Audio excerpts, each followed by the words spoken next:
You're holding a newborn baby.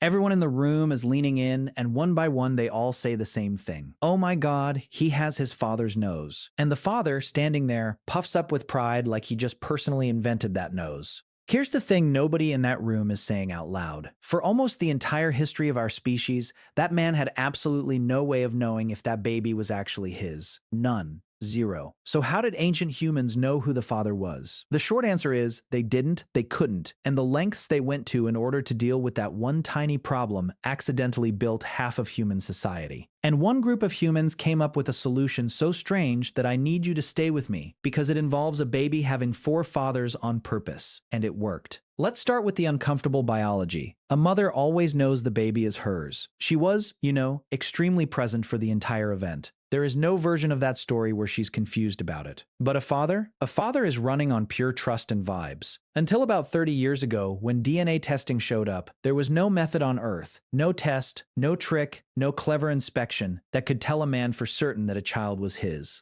Think about that. For 200,000 years of Homo sapiens, fatherhood was less a fact and more a strongly held opinion.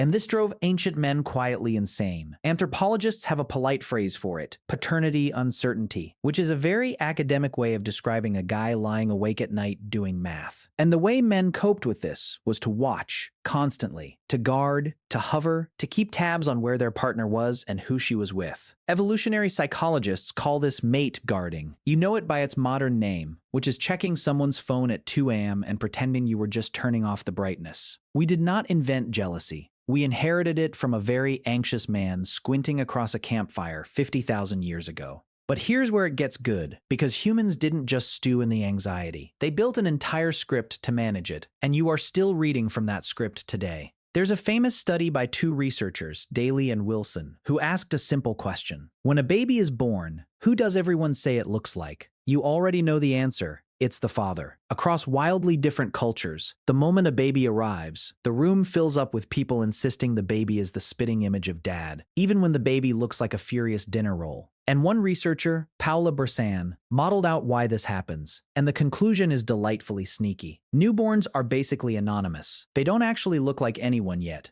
But the mother and everyone on her side has a powerful interest in reassuring the father, so out come the comments. He has your eyes. That's your chin. It's not lying exactly. It's a several thousand-year-old PR campaign, and you have personally participated in it at every baby shower you've ever attended. That's clever, but it's not the strangest solution humans came up with. Not even close. Deep in the Amazon, anthropologist Stephen Beckerman spent years studying the Beri people of Venezuela, and he documented something that breaks the brain of anyone raised on the idea that a baby has exactly one father. The Beri, and a bunch of other unrelated South American groups, separated by thousands of miles and centuries of no contact, share a belief called partible paternity. The idea is that a baby isn't made in one moment by one man. A baby is built up over the whole pregnancy, and every man who sleeps with the mother during that time contributes to making the child. So a baby can have a primary father, the mother's husband, and then one or two secondary fathers. And this isn't a scandal. It's the system. The secondary fathers acknowledge the child, they bring fish and game, they help keep that kid alive.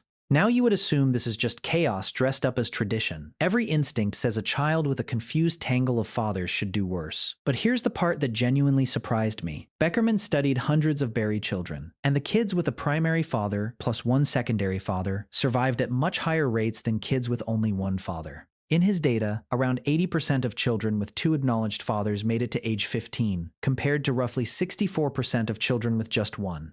16 extra percentage points of survival, bought with the simple trick of spreading fatherhood across more than one man. More fathers meant more food, more protection, more backup if your primary dad died or wandered off. Among another group, the Ashe of Paraguay, having an extra acknowledged father helped shield children from violence. These people looked at the unsolvable problem of paternity, and instead of fighting it, they leaned all the way in. They turned uncertainty into a survival strategy. We will get to why this should feel weirdly familiar to you in your group chat. But first, I have to point out what the rest of humanity did instead, because most of us went the opposite direction. Most human societies took one look at paternity uncertainty and decided the solution was control. If you can't know the baby is yours, you make absolutely sure no other man gets near the mother. This is the deep, ancient root of an enormous amount of human culture. The whole arrangement anthropologists describe as the original bargain, where a man provides food and protection in exchange for confidence that the children are his. is built on top of this single anxiety. And in many early human groups, especially before farming and inheritance made dads obsessed with passing down property, kinship was simply traced through the mother, because she was the only sure thing.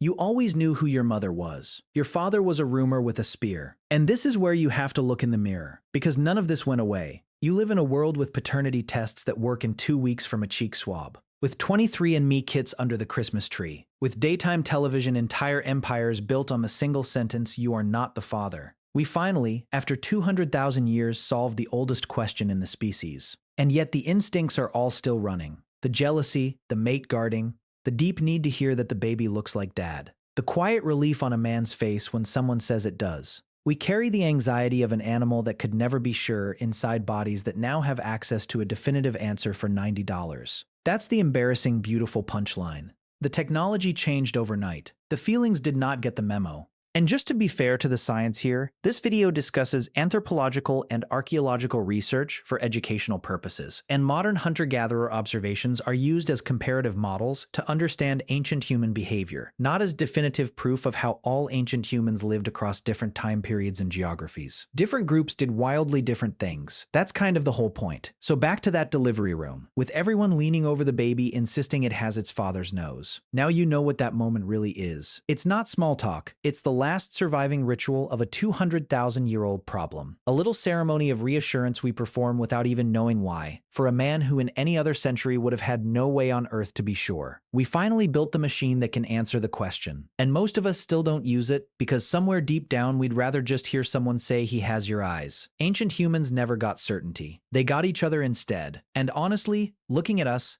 I'm not sure we ever really wanted the certainty either.